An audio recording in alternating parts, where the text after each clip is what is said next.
আমরা এইবার মঞ্চে আমন্ত্রণ জানাচ্ছি প্রখ্যাত বাচিক শিল্পী মেঘা ঘোষ।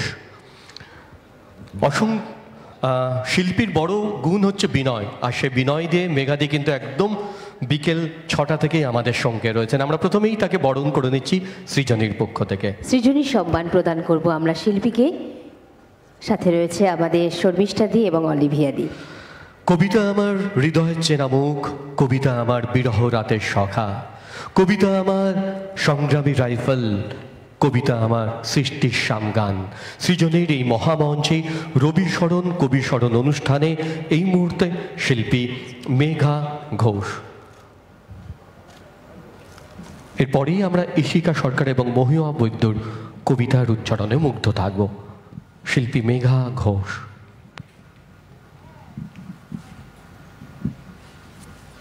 নমস্কার।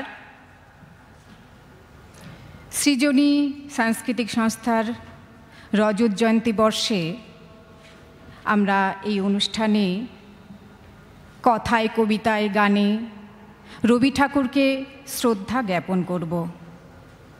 আর ধন্যবাদ জানাবো সুস্মিতদাকে এত সুন্দর একটা অনুষ্ঠানে আমাকে আমন্ত্রণ করার জন্য। আমার নিবেদন খনিকা কাব্যগ্রন্থ থেকে জন্মান্তর, কবি রবীন্দ্রনাথ ঠাকুর।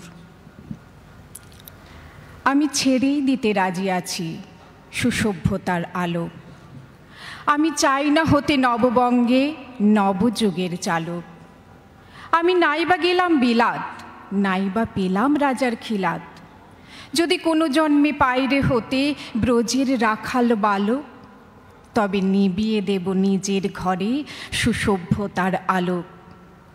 যারা নিত্য কেবল ধেনু চড়ায় বংশী বটের তলে, যারা গুঞ্জা ফুলের মালা গেঁথে পরে পড়ায় গলে, যারা বৃন্দাবনের বনে সদাই শ্যামের বাঁশি শোনে, যারা যমুনাতে ঝাঁপিয়ে পড়ে শীতল কালো জলে, যারা নিত্য কেবল ধেনু চড়ায় বংশী বটের তলে।